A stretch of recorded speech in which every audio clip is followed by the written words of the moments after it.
ਵਾਹਿਗੁਰੂ ਸਾਹਿਬ JIO. ਸ੍ਰੀ ਰਾਗ ਮਹੱਲਾ ਪੰਜਵਾ। ਜਾਂ ਕੋ ਮੁਸ਼ਕਲ ਅਤ ਬਣੇ, ਢੋਈ ਕੋਇ ਨਾ ਦੇ। ਲਾਗੂ ਹੋਏ ਦੁਸ਼ਮਨਾ, ਸਾਕ ਭੇ ਭਜ ਖਲੇ। ਜਾਂ ਕੋ ਮੁਸ਼ਕਲ ਅਤ ਬਣੇ, ਢੋਈ ਕੋਇ ਨਾ ਦੇ। ਲਾਗੂ ਹੋਏ ਦੁਸ਼ਮਨਾ, ਸਾਕ ਭੇ ਭਜ ਖਲੇ। ਸਭੋ ਭਜੈ ਆਸਰਾ, ਚੂਕੈ ਸਭ ਅਸਰਾਓ। ਚਿਤ ਆਵੈ ਉਸ ਪਾਰ ਬ੍ਰਹਮ, ਲਗੈ ਨ ਤਤੀ ਵਾਓ। ਸਾਹਿਬ ਨਿਤਾਣਿਆ ਕਾ ਤਾਣ, ਆਏ ਨਾ ਜਾਈ ਥਿਰ ਸਦਾ। ਗੁਰ ਸ਼ਬਦੀ ਸਚ ਜਾਣ ਰਹਾਉ। ਸ੍ਰੀ ਰਾਗ ਮਹੱਲਾ ਪੰਜਵਾ। ਜਾ ਕੋ ਮੁਸ਼ਕਲ ਅਤ ਬਣੇ, ਢੋਈ ਕੋਇ ਨਾ ਦੇ। ਵਾਹਿਗੁਰੂ ਜੀ ਕਾ ਖਾਲਸਾ, ਵਾਹਿਗੁਰੂ ਜੀ ਕੀ ਫਤਿਹ। ਪਰਮ ਸਨਮਾਨਯੋਗ ਸਤਿਗੁਰੂ ਮਹਾਰਾਜ ਦੀ ਸਾਜੀ ਨਵਾਜੀ ਹੋਈ ਗੁਰੂ ਖਾਲਸਾ ਸਾਧ ਸੰਗਤ ਜੀਓ, ਸਤਿਗੁਰੂ ਨੇ ਅਪਾਰ ਬਖਸ਼ਿਸ਼ ਕੀਤੀ ਸਾਡੇ ਕਲਯੁਗੀ ਜੀਵਾਂ ਦੇ ਉਦਾਰ ਵਾਸਤੇ, ਜਿੱਥੇ ਆਪ ਪਾਵਨ 10 ਗੁਰੂ ਸਰੂਪ ਧਾਰਨ ਕੀਤੇ, ਉਥੇ ਹਮੇਸ਼ਾ ਲਈ ਸਰਬੱਤ ਜੀਵਾਂ ਦੀ ਕਲਿਆਣ ਵਾਸਤੇ ਪਾਵਨ ਅੰਮ੍ਰਿਤ ਰੂਪ ਇਲਾਹੀ ਬਾਣੀ ਉਚਾਰਨ ਕੀਤੀ। ਪਾਵਨ ਗੁਰਬਾਣੀ, ਬਾਣੀ ਗੁਰੂ, ਗੁਰੂ ਹੈ ਬਾਣੀ ਵਿੱਚ ਬਾਣੀ ਅੰਮ੍ਰਿਤ ਸਾਰੇ। ਗੁਰਬਾਣੀ ਕਹੈ ਸੇਵਕ ਜਨ ਮਾਨੈ, ਪ੍ਰਤੱਖ ਗੁਰੂ ਨਿਸਤਾਰੇ। ਬਾਣੀ ਸਿੱਖ ਦਾ ਗੁਰੂ ਹੈ, ਬਾਣੀ ਗੁਰਸਿੱਖ ਦੇ ਜੀਵਨ ਦਾ ਆਧਾਰ ਹੈ। ਮੈਂ ਗੁਰਬਾਣੀ ਆਧਾਰ ਹੈ, ਗੁਰਬਾਣੀ ਲਾਗ ਰਹਾਉ। ਜਿਵੇਂ ਮੱਛੀ ਦਾ ਜੀਵਨ ਪਾਣੀ ਹੈ, ਗੁਰਸਿੱਖ ਦਾ ਜੀਵਨ ਸਤਿਗੁਰੂ ਦੀ ਬਾਣੀ ਹੈ। ਧੰਨ ਹਨ ਉਹ ਗੁਰਸਿੱਖ ਮਾਈ ਭਾਈ, ਜਿਹੜੇ ਸਤਿਗੁਰੂ ਦੀ ਬਾਣੀ ਨੂੰ ਆਪਣੇ ਜੀਵਨ ਦਾ ਆਧਾਰ ਬਣਾਉਂਦੇ ਹਨ। ਆਖਾਂ ਜੀਵਾਂ ਵਿਸਰੈ ਮਰ ਜਾਓ, ਆਖਣ ਔਖਾ ਸਾਚਾ ਨਾਉ। ਗੁਰਸਿੱਖ ਜਦੋਂ ਰਸਨਾ ਤੋਂ ਸਤਿਗੁਰੂ ਦੀ ਬਾਣੀ ਉਚਾਰਨ ਕਰਦੇ ਹਨ ਤਾਂ ਉਹਨਾਂ ਨੂੰ ਜੀਵਨ ਪ੍ਰਾਪਤ ਹੋ ਜਾਂਦਾ ਹੈ। ਤੇ ਜੇ ਬਾਣੀ ਭੁੱਲ ਜਾਵੇ, ਜੈ ਤਨ ਬਾਣੀ ਵਿਸਰ ਜਾਏ। ਜਿਉਂ ਪੱਕਾ ਰੋਗੀ ਵਿਲ ਲਾਏ, ਉਹਨਾਂ ਨੂੰ ਮੌਤ ਜਿੰਨਾ ਦੁੱਖ ਮਹਿਸੂਸ ਹੁੰਦਾ ਹੈ।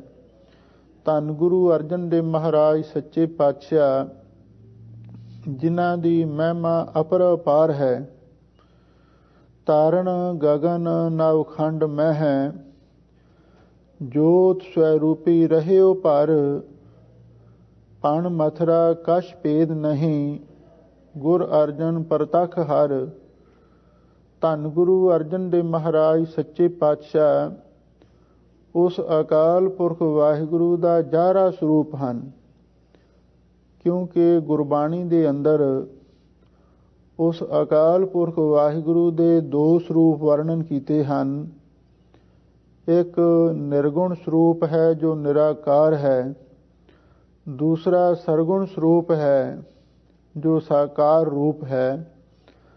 ਭੱਟਾਂ ਨੇ ਧੰਨ ਗੁਰੂ ਅਰਜਨ ਦੇਵ ਮਹਾਰਾਜ ਸੱਚੇ ਪਾਤਸ਼ਾਹ ਨੂੰ ਉਸ ਅਕਾਲ ਪੁਰਖ ਵਾਹਿਗੁਰੂ ਦਾ ਪ੍ਰਤੱਖ ਰੂਪ, ਸਾਕਾਰ ਰੂਪ, ਸਰਗੁਣ ਰੂਪ ਬਿਆਨ ਕੀਤਾ ਹੈ।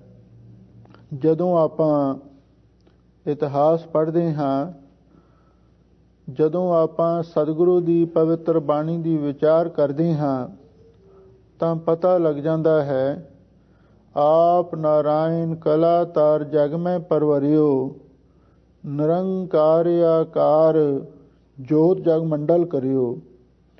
ਉਸ ਅਕਾਲ ਪੁਰਖ ਵਾਹਿਗੁਰੂ ਪਰਮੇਸ਼ਰ ਨੇ ਹੀ ਸਭ ਤੋਂ ਪਹਿਲਾਂ ਗੁਰੂ ਨਾਨਕ ਸਰੂਪ ਧਾਰਨ ਕੀਤਾ।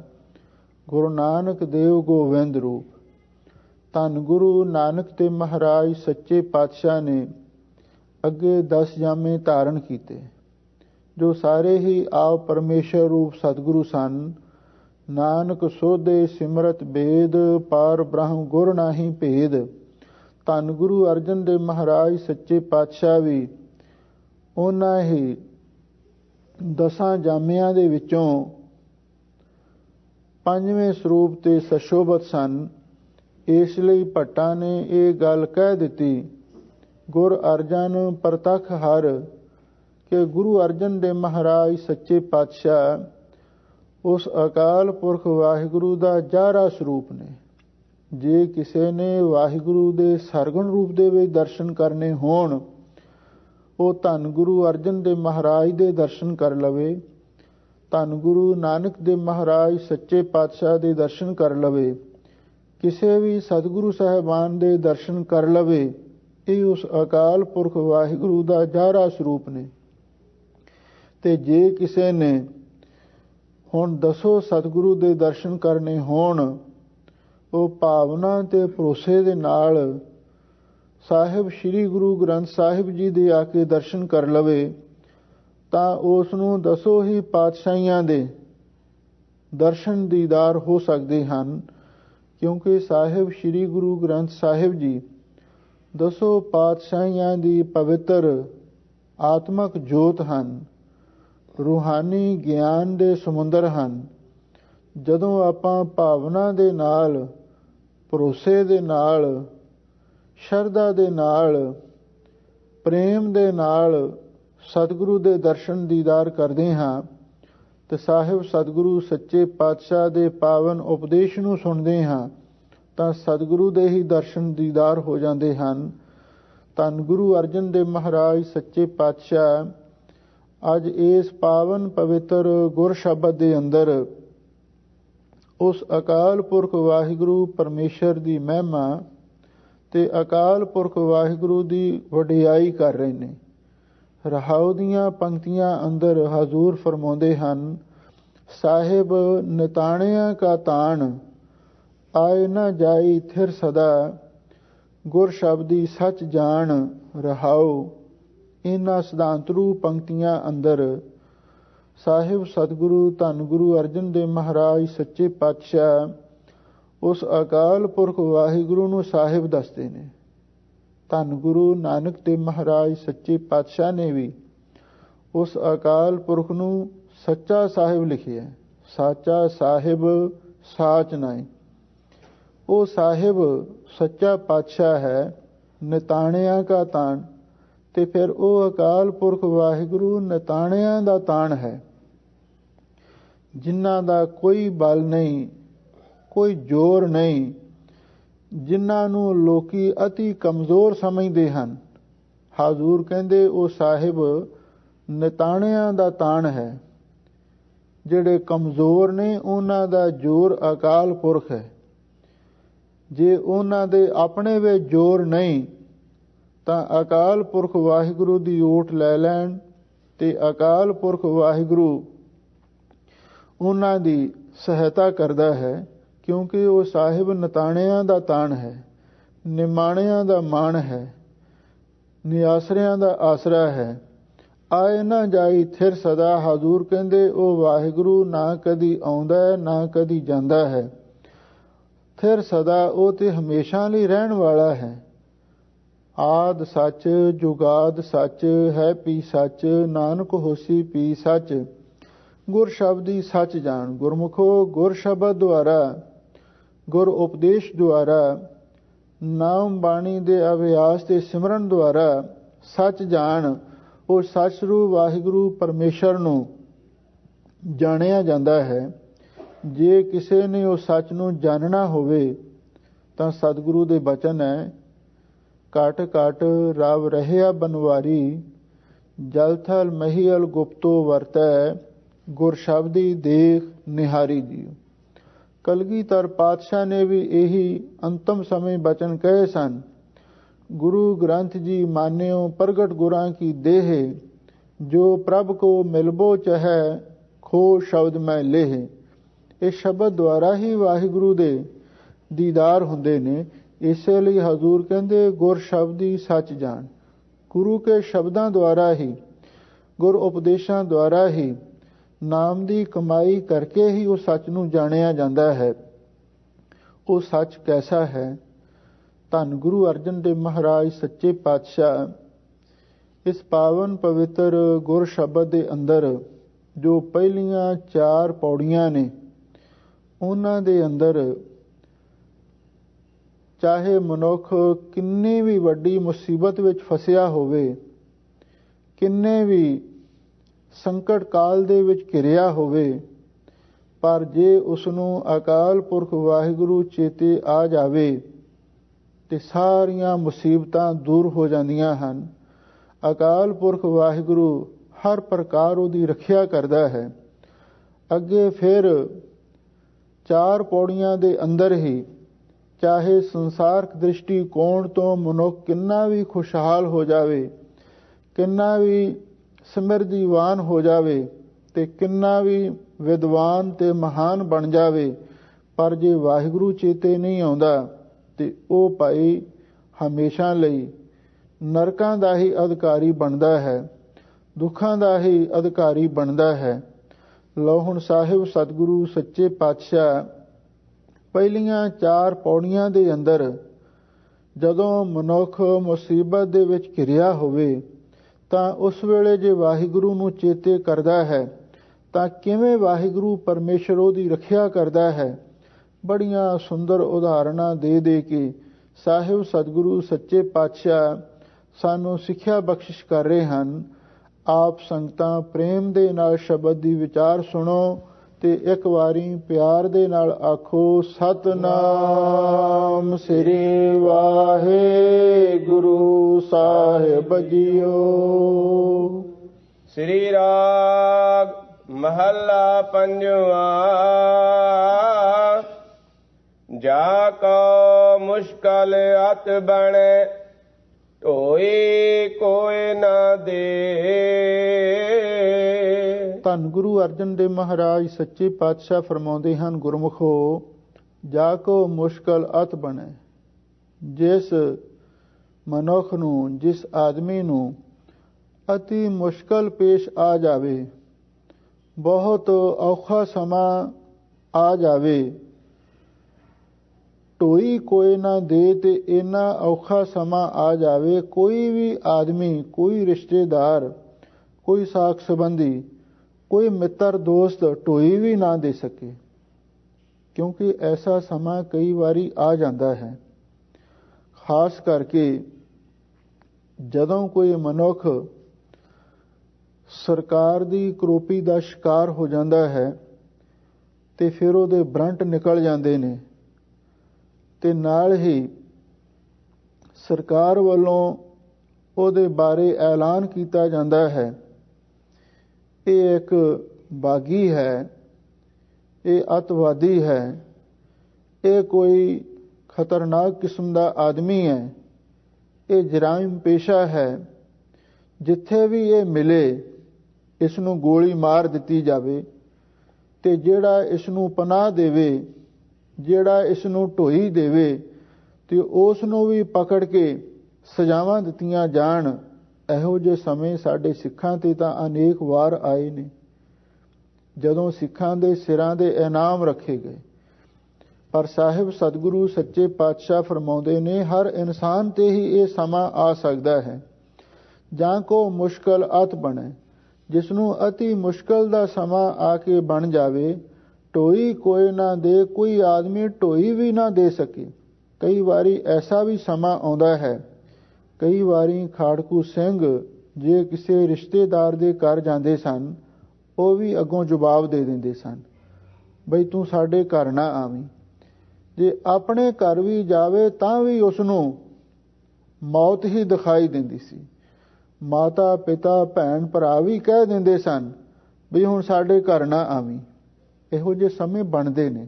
ਇਸੇ ਲਈ ਤਾਂ ਸਤਿਗੁਰੂ ਸਾਨੂੰ ਸਿੱਖਿਆ ਬਖਸ਼ਿਸ਼ ਕਰ ਰਹੇ ਹਨ, ਗੁਰਮੁਖੋ ਜਿਹਨੂੰ ਐਸਾ ਮੁਸ਼ਕਲ ਦਾ ਸਮਾਂ, ਬੜੀ ਔਖੀ ਘੜੀ ਆ ਕੇ ਬਣਦੀ ਹੈ, ਢੋਈ ਕੋਈ ਨਾ ਦੇ, ਉਸ ਵੇਲੇ ਕੋਈ ਵੀ ਸਾਕ ਸੰਬੰਧੀ, ਇੱਥੋਂ ਤੱਕ ਭੈਣ ਭਰਾ ਮਾਤਾ ਪਿਤਾ ਵੀ ਢੋਈ ਨਾ ਦੇ ਸਕਣ, ਇਹੋ ਜਿਹਾ ਸਮਾਂ ਵੀ ਬਣ ਜਾਂਦਾ ਹੈ। ਲਾਗੂ ਹੋਏ ਦੁਸ਼ਮਨ ਸਾਕ ਭੇ ਭਜ ਖਲੇ। ਸਾਹਿਬ ਸਤਿਗੁਰੂ ਸੱਚੇ ਪਾਤਸ਼ਾਹ ਫਰਮਾਉਂਦੇ ਨੇ ਇਹ ਵੀ ਇੱਕ ਅਟਲ ਸਚਾਈ ਹੈ, ਕਿਉਂਕਿ ਸਤਿਗੁਰੂ ਦੀ ਬਾਣੀ ਸੱਚੀ ਬਾਣੀ ਹੈ, ਇਹਦੇ ਵਿੱਚ ਰਾਈ ਜਿੰਨਾ ਵੀ ਝੂਠ ਨਹੀਂ ਹੈ।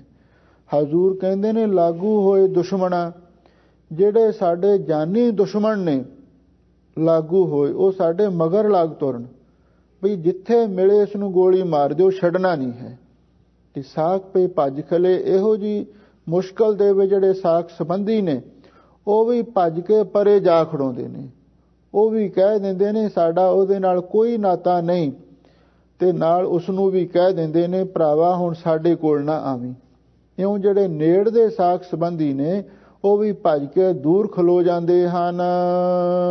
ਸਭੋ ਭਜੈ ਆਸਰਾ ਚੂਕੈ ਸਭ ਅਸਰਾਓ। ਸਾਹਿਬ ਸਤਿਗੁਰੂ ਸੱਚੇ ਪਾਤਸ਼ਾਹ ਫਰਮਾਉਂਦੇ ਨੇ ਭਾਈ ਐਸਾ ਸਮਾਂ ਬਣ ਜਾਵੇ ਸਭੋ ਭਜੈ ਆਸਰਾ, ਵੀ ਸਭ ਕਿਸਮ ਦਾ ਆਸਰਾ ਵੀ ਭੱਜ ਜਾਵੇ। ਕਿਉਂਕਿ ਆਦਮੀ ਕਿਤੇ ਰਿਸ਼ਤੇਦਾਰਾਂ ਦੇ ਕੋਲ ਆਸਰਾ ਤਕਾਉਂਦਾ ਹੈ, ਮਿੱਤਰਾਂ ਦੋਸਤਾਂ ਦੇ ਕੋਲ ਆਸਰਾ ਤਕਾਉਂਦਾ ਹੈ, ਪਰ ਜਦੋਂ ਐਸਾ ਸਮਾਂ ਬਣ ਜਾਵੇ ਸਾਰੇ ਹੀ ਜਵਾਬ ਦੇ ਜਾਣ, ਚੁੱਕਾ ਸਭ ਅਸਰਾਓ, ਹੋਰ ਜਿਹੜੇ ਕੋਈ ਮਾੜੇ ਮੋਟੇ ਦੁਨੀਆ ਦੇ ਸਹਾਰੇ ਨੇ, ਕੋਈ ਪਿਆਰ ਪ੍ਰੇਮ ਦੇ ਸੰਬੰਧ ਨੇ, ਉਹ ਵੀ ਸਾਰੇ ਖਤਮ ਹੋ ਜਾਣ।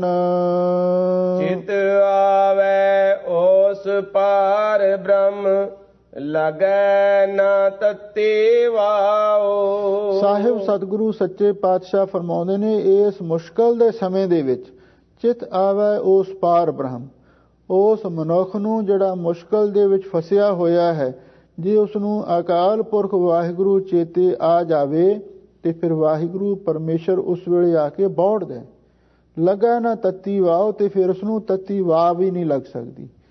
ਅਕਾਲ ਪੁਰਖ ਵਾਹਿਗੁਰੂ ਪਰਮੇਸ਼ਰ ਮੌਤ ਦੇ ਮੂੰਹ ਦੇ ਵਿੱਚੋਂ ਵੀ ਰੱਖਿਆ ਕਰਦਾ। ਕਲਗੀਧਰ ਪਾਤਸ਼ਾਹ ਦੇ ਬਚਨ ਨੇ, ਜਿਸ ਨੂੰ ਸਾਜਨ ਰਾਖਸੀ ਦੁਸ਼ਮਣ ਕਵਨ ਵਿਚਾਰ, ਦੰਤ ਜੀਵ ਜਿਉ ਰਾਖ ਹੈ ਦੁਸ਼ਟ ਅਰਿਸ਼ਟ ਸੰਗਾਰ। ਜਿਵੇਂ ਦੰਦਾਂ ਦੇ ਵਿੱਚ ਜ਼ੁਬਾਨ ਵਾਹਿਗੁਰੂ ਰੱਖਿਆ ਕਰਦਾ ਹੈ, ਜ਼ੁਬਾਨ ਦੀ ਰੱਖਿਆ ਕਰਦਾ ਹੈ, ਇਸੇ ਤਰ੍ਹਾਂ ਦੁਸ਼ਮਣ ਦੇ ਘੇਰੇ ਦੇ ਵਿੱਚ ਵੀ ਅਕਾਲ ਪੁਰਖ ਵਾਹਿਗੁਰੂ ਆਪਣੇ ਸੇਵਕਾਂ ਦੀ ਭਗਤਾਂ ਦੀ ਰੱਖਿਆ ਕਰਦਾ ਹੈ। ਹਜ਼ੂਰ ਨੇ ਬਾਣੀ ਵਿੱਚ ਪ੍ਰਹਿਲਾਦ ਦਾ ਦ੍ਰਿਸ਼ਟਾਂਤ ਦਿੱਤਾ ਹੈ, ਭਗਤਾਂ ਦੀ ਸਦਾ ਤੂੰ ਰੱਖਦਾ ਹਰ ਜੀਓ, ਤੁਰ ਤੂੰ ਰੱਖਦਾ ਆਇਆ, ਪ੍ਰਹਿਲਾਦ ਜਨ ਤੁਧ ਰਾਖ ਲੈ ਹਰ ਜੀਓ, ਪ੍ਰਹਿਲਾਦ ਜਨ ਤੁਧ ਰਾਖ ਲੈ ਹਰ ਜੀਓ, ਹਰਨਾਕਸ਼ ਮਾਰ ਪਹੁੰਚਾਇਆ। ਤੇ ਹਰਨਾਕਸ਼ ਇੱਕ ਨਾਸਤਕ ਰਾਜਾ ਸੀ, ਉਸ ਦਾ ਪੁੱਤਰ ਪ੍ਰਹਿਲਾਦ ਵਾਹਿਗੁਰੂ ਦਾ ਭਗਤ ਸੀ। ਉਹ ਵਾਹਿਗੁਰੂ ਦਾ ਨਾਮ ਲਵੇ, ਉਹ ਲੈਣ ਨਾ ਦੇਵੇ, ਆਖੀਰ ਉਹ ਉਸ ਦਾ ਜਾਨੀ ਦੁਸ਼ਮਣ ਬਣ ਗਿਆ, ਜਾਂ ਕੋ ਮੁਸ਼ਕਲ ਅਤ ਬਣੇ। ਤੇ ਉਸਨੇ ਐਲਾਨ ਕਰ ਦਿੱਤਾ ਵੀ ਇਹ ਪ੍ਰਹਿਲਾਦ ਮੇਰਾ ਪੁੱਤਰ ਨਹੀਂ ਬਲਕਿ ਮੇਰਾ ਦੁਸ਼ਮਣ ਹੈ। ਇੱਕ ਮਿਆਨ ਵਿੱਚ ਦੋ ਤਲਵਾਰਾਂ ਨਹੀਂ ਪੈ ਸਕਦੀਆਂ, ਇੱਕ ਜੰਗਲ ਦੇ ਵਿੱਚ ਦੋ ਸ਼ੇਰ ਨਹੀਂ ਰਹਿ ਸਕਦੇ, ਇੱਕ ਰਾਜ ਦੇ ਵਿੱਚ ਦੋ ਬਾਦਸ਼ਾਹ ਨਹੀਂ ਰਹਿ ਸਕਦੇ। ਹੁਣ ਜਾਂ ਪ੍ਰਹਿਲਾਦ ਰਵੇਗਾ ਤੇ ਜਾਂ ਮੈਂ ਰਵਾਂਗਾ। ਬਸ ਮਾਰਨ ਦਾ ਹੁਕਮ ਦੇ ਦਿੱਤਾ। ਪਰ ਵਾਹਿਗੁਰੂ ਨੇ ਹਰ ਪ੍ਰਕਾਰ ਰੱਖਿਆ ਕੀਤੀ, ਕਿਉਂਕਿ ਸਤਿਗੁਰੂ ਦੇ ਬਚਨ ਹੈ, ਚਿਤ ਆਵੇ ਉਸ ਪਾਰ ਬ੍ਰਹਮ ਲੱਗਾ ਨਾ ਤਤੀ ਵਾਓ।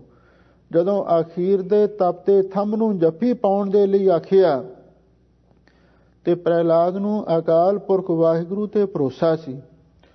ਉਸਨੇ ਹੱਸਦਿਆਂ ਹੱਸਦਿਆਂ ਤਤੇ ਥੰਮ ਨੂੰ ਵੀ ਜੱਫੀ ਪਾ ਲਈ। ਪਰ ਸਤਿਗੁਰੂ ਦੀ ਬਾਣੀ ਕਹਿੰਦੀ ਹੈ, ਜਿਸ ਦਾ ਸਾਹਿਬ ਡਾਢਾ ਹੋਏ ਤਿਸ ਨੂੰ ਮਾਰ ਨਾ ਸਕੇ ਕੋਈ। ਤੇ ਫਿਰ ਵਾਹਿਗੁਰੂ ਨੇ ਉੱਥੇ ਵੀ ਉਹਦੀ ਰੱਖਿਆ ਕੀਤੀ। ਇਉਂ ਜਦੋਂ ਅਤੀ ਸਮਾਂ ਮੁਸ਼ਕਲ ਦਾ ਆ ਕੇ ਬਣਦਾ ਹੈ, ਉਸ ਵੇਲੇ ਹਰ ਇਨਸਾਨ ਨੂੰ ਵਾਹਿਗੁਰੂ ਨੂੰ ਚੇਤੇ ਕਰਨਾ ਚਾਹੀਦਾ ਹੈ ਤੇ ਉਹ ਅਕਾਲ ਪੁਰਖ ਵਾਹਿਗੁਰੂ ਮੌਤ ਦੇ ਮੂੰਹ ਦੇ ਵਿੱਚੋਂ ਵੀ ਬਾਹਰ ਕੱਢ ਸਕਦਾ ਹੈ ਤੇ ਉਸ ਨੂੰ ਤਤੀ ਵਾਹ ਨਹੀਂ ਲੱਗਣ ਦਿੰਦਾ। ਸਾਹਿਬ ਨਿਤਾਣਿਆ ਕਾ ਤਾਣ, ਆਏ ਨ ਜਾਏ ਥਿਰ ਸਦਾ, ਗੁਰ ਸ਼ਬਦੇ ਸਚ ਜਾਣ। ਸਾਹਿਬ ਸਤਿਗੁਰੂ ਸੱਚੇ ਪਾਤਸ਼ਾਹ ਰਹਾਉ ਦੀਆਂ ਪੰਕਤੀਆਂ ਵਿੱਚ ਫਰਮਾਉਂਦੇ ਨੇ, ਗੁਰਮੁਖੋ ਉਹ ਸਾਹਿਬ ਅਕਾਲ ਪੁਰਖ ਵਾਹਿਗੁਰੂ ਨਿਤਾਣਿਆਂ ਦਾ ਤਾਣ ਹੈ, ਜਿਹੜੇ ਬਿਲਕੁਲ ਕਮਜ਼ੋਰ ਨੇ, ਜਿਨ੍ਹਾਂ ਦੀ ਕੋਈ ਤਾਕਤ ਨਹੀਂ, ਉਹਨਾਂ ਨੂੰ ਵੀ ਤਾਕਤ ਬਖਸ਼ਿਸ਼ ਕਰਨ ਵਾਲਾ ਹੈ। ਉਹ ਨਾ ਕਦੀ ਆਉਂਦਾ ਹੈ ਨਾ ਕਦੀ ਜਾਂਦਾ ਹੈ, ਹਮੇਸ਼ਾ ਸਥਿਰ ਰਹਿਣ ਵਾਲਾ ਹੈ। ਗੁਰ ਸ਼ਬਦੀ ਸੱਚ ਜਾਣ। ਹਜ਼ੂਰ ਕਹਿੰਦੇ ਭਾਈ ਗੁਰੂ ਸ਼ਬਦਾਂ ਦੁਆਰਾ ਉਹ ਸੱਚ ਨੂੰ ਜਾਣਿਆ ਜਾਂਦਾ ਹੈ। ਹੁਣ ਹਜ਼ੂਰ ਅੱਗੇ ਫਰਮਾਉਂਦੇ ਹਨ, ਰਹਾਉ ਜੇ ਕੋ ਹੋਵੇ ਦੁਬਲਾ, ਨੰਗ ਭੁੱਖ ਕੀ ਪੀਰ। ਰਹਾਉ ਵਿਸਰਾਮ ਦੇ ਕੇ ਹਜ਼ੂਰ ਫਰਮਾਉਂਦੇ ਨੇ, ਇੱਕ ਤਾਂ ਹੈ ਨਾ ਆਦਮੀ ਜਦੋਂ ਅਤੀ ਮੁਸ਼ਕਲ ਦੇ ਵਿੱਚ ਹੋਵੇ, ਦੂਸਰਾ ਗਰੀਬੀ ਦਾ ਵੀ ਬੜਾ ਵੱਡਾ ਦੁੱਖ ਹੁੰਦਾ ਹੈ। ਜਦੋਂ ਕਿਸੇ ਮਨੁੱਖ ਤੇ ਅਤ ਦੀ ਗਰੀਬੀ ਆ ਜਾਂਦੀ ਹੈ ਤੇ ਉਸ ਵੇਲੇ ਵੀ ਸਾਰੇ ਸਾਕ ਸੰਬੰਧੀ ਮਿੱਤਰ ਦੋਸਤ ਮੂੰਹ ਮੋੜ ਜਾਂਦੇ ਨੇ। ਪਰ ਹਜ਼ੂਰ ਕਹਿੰਦੇ ਨੇ ਉਸ ਵੇਲੇ ਮਨੁੱਖ ਨੂੰ ਕਿਸੇ ਹੋਰ ਦੇ ਅੱਗੇ ਜਾ ਕੇ ਮਿੰਨਤ ਤਰਲਾ ਕਰਨ ਦੀ ਥਾਂ ਤੇ ਵਾਹਿਗੁਰੂ ਦੇ ਨਾਲ ਜੁੜਨਾ ਚਾਹੀਦਾ ਹੈ ਤੇ ਵਾਹਿਗੁਰੂ ਪਰਮੇਸ਼ਰ ਹੀ ਉਸ ਨੂੰ ਸਭ ਕੁਝ ਬਖਸ਼ਿਸ਼ ਕਰ ਸਕਦਾ ਹੈ। ਇੱਥੋਂ ਤੱਕ ਉਸ ਨੂੰ ਰਾਜ ਭਾਗ ਵੀ ਦੇ ਸਕਦਾ ਹੈ। ਜੇ ਕੋ ਹੋਵੇ ਦੁਬਲਾ, ਹਜ਼ੂਰ ਕਹਿੰਦੇ ਜੇ ਕੋਈ ਅਤੀ ਦੁਬਲਾ ਦਾ ਅਰਥ ਹੈ ਬਹੁਤ ਕਮਜ਼ੋਰ ਹੋਵੇ। ਨੰਗ ਭੁੱਖ ਕੀ ਪੀਰ, ਤੇ ਨੰਗ ਭੁੱਖ ਦੀ ਜਿਹੜੀ ਪੀੜ ਹੈ ਹਮੇਸ਼ਾ ਲਈ ਉਹਦੇ ਸਿਰ ਤੇ ਪਈ ਹੋਵੇ। ਦਮੜਾ ਪੱਲੇ ਨਾ ਪਵੇ, ਨਾ ਕੋ ਦੇਵੈ ਧੀਰ।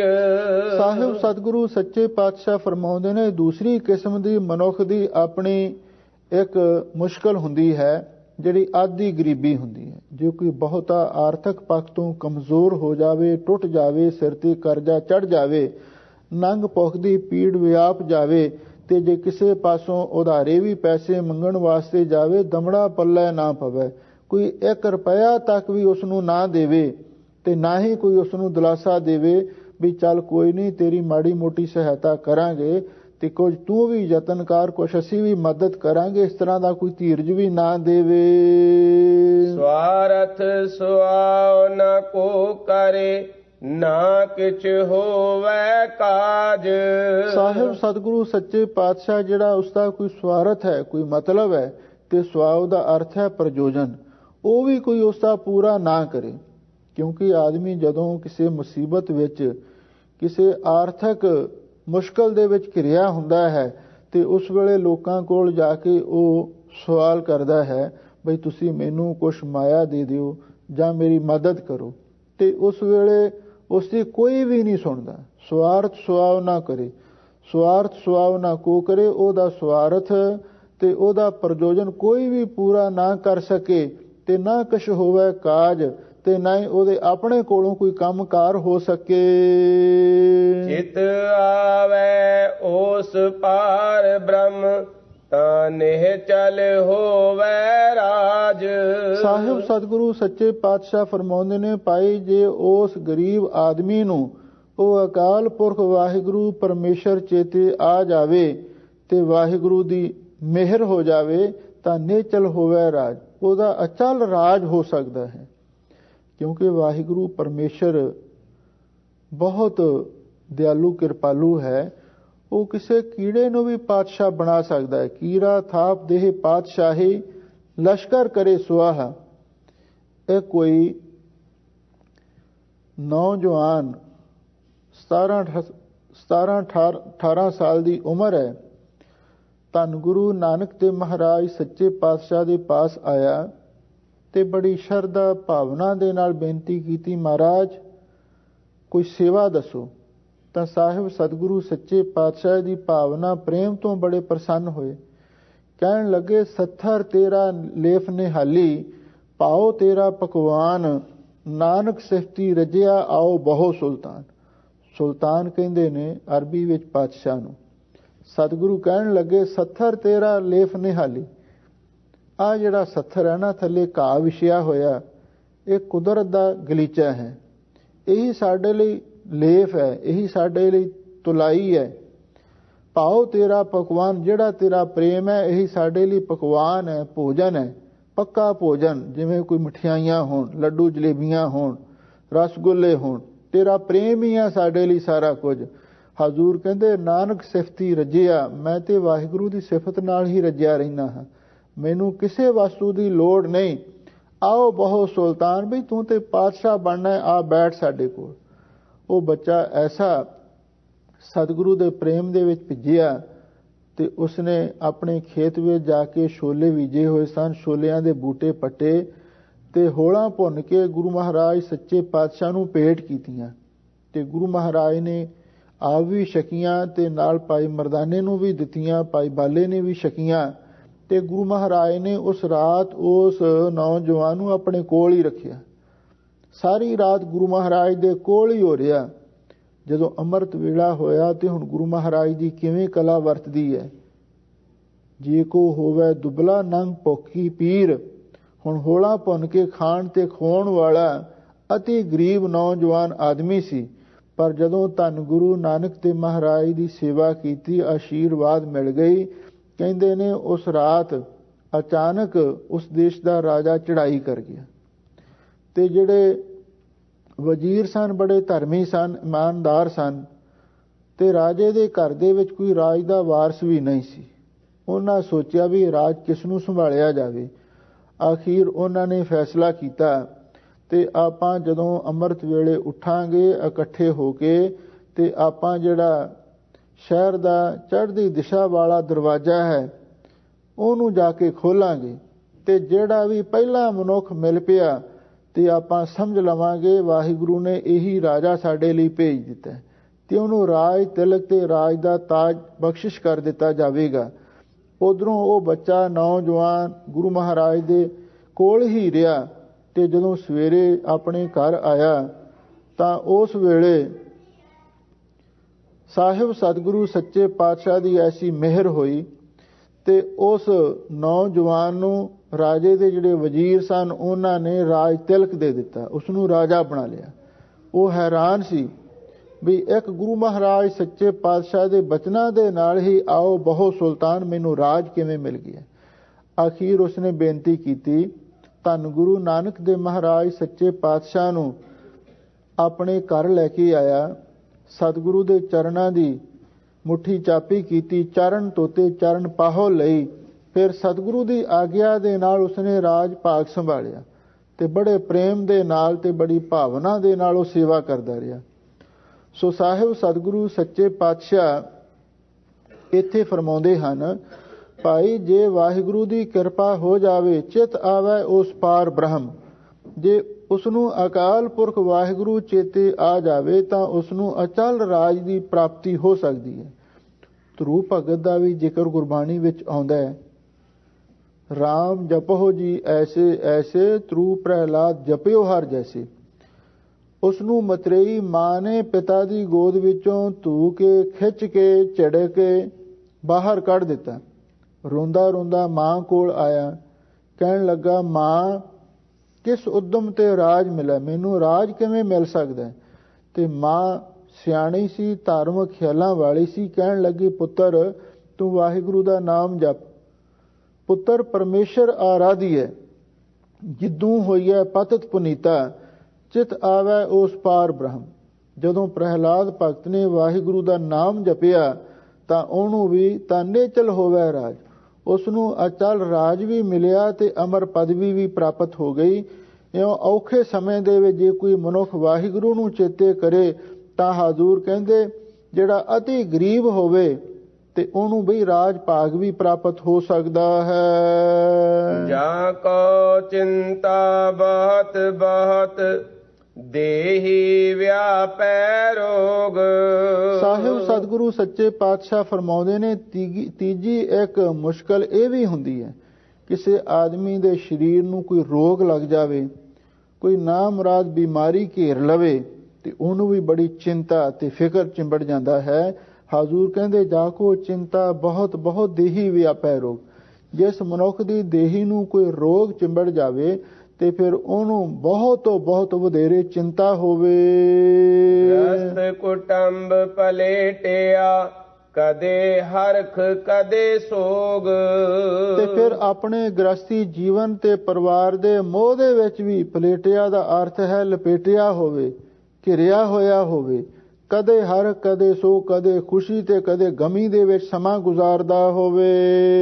ਕੌਣ ਕਰੇ ਚਾਹ ਕੁੰਟ ਕਾ ਘੜੀ ਨ ਬੈਸਣ ਸੋਏ। ਸਾਹਿਬ ਸਤਿਗੁਰੂ ਸੱਚੇ ਪਾਤਸ਼ਾਹ ਫਰਮਾਉਂਦੇ ਨੇ ਪਰਿਵਾਰ ਵੱਡਾ ਹੋਵੇ ਤੇ ਸਰੀਰ ਨੂੰ ਰੋਗ ਚਿੰਬੜਿਆ ਹੋਵੇ ਤੇ ਚਿੰਤਾ ਵੱਡ ਖਾਈ ਜਾਵੇ, ਆਦਮੀ ਚਾਰੇ ਪਾਸੀਂ ਗਮਨ ਕਰੇ, ਚਾਰੇ ਪਾਸੀਂ ਦੌੜਿਆ ਭੱਜਿਆ ਫਿਰੇ, ਮੈਨੂੰ ਕਿਧਰੋਂ ਕੁਝ ਨਾ ਕੁਝ ਮਦਦ ਮਿਲ ਜਾਵੇ, ਘੜੀ ਨਾ ਬੈਸਣ ਸੋਏ, ਤੇ ਉਹਨੂੰ ਘੜੀ ਭਰ ਵੀ ਕਿਧਰੇ ਬੈਠਣਾ ਵੀ ਨਸੀਬ ਨਾ ਹੋਵੇ।